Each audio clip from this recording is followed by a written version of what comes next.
Creation of jobs, and especially for the youth, has been a key target for the government, with the manufacturing sector being earmarked as one of the pillars that will drive this agenda. Currently, the sector contributes only 8% to the country's GDP, a figure the Kenya Association of Manufacturers say ought to be increased to over 15% by 2022 if it is to create 800,000 jobs.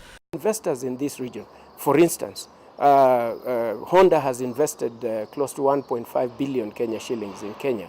We need to see that support in government's purchasing of the same, not just importing materials and goods and motor vehicles from other countries. There should be an incentive that the country, the government feels that they should support the local industry. We are employing people. We have been a country that is pro-assembly.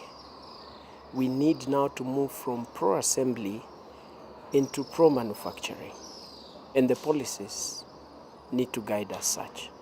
To support this, the 2018-2019 budget policy statement by National Treasury has outlined various subsectors that will have more budgetary allocations. Some of these subsectors include agro-processing, textile, leather, fishing, ICT, steel industry, building and construction, oil and mining, as well as SMEs, among others. On the textiles and apparel subsector, there are plans to review policies that will ensure players and especially farmers get the necessary incentives to improve production, ensuring that all hides and skins are fully processed locally, and training personnel is also targeted. There are also plans to complete the construction of the Machakos leather parks, as well as construction of 3 additional parks to support the local leather industry. The government will continue to develop industrial infrastructure such as export processing zones, special economic zones and industrial parks across the country.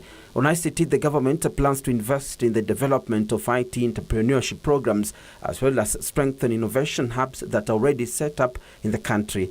Kenya being an agricultural country, the government plans to invest more in agro-processing of tea, coffee, meat, sugar, dairy, fruits and vegetables locally in order to obtain more value and create an additional 200,000 jobs.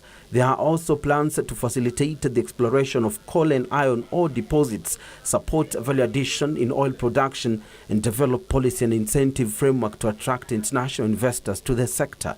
Already, the government has cut off peak power tariffs to heavy consumers by half to reduce the cost of production to the manufacturing sector. Can only be encouraged by government's policy on local content. We can be encouraged by the government's policy on supporting countries and companies that have invested in the country to such levels, so that we find that we can get access to government procedures. The more we think about policies that will include local content, then we are thinking about manufacturing. And this is a sector that has got potential of very many Kenyans to getting jobs. There are plans to also review the work permit regime and encourage expatriates whose skills support manufacturing sector, protect local manufacturers from counterfeit goods, and create an additional 1,000 small and medium-sized enterprises focused on manufacturing, which will have access to affordable capital, skills and markets.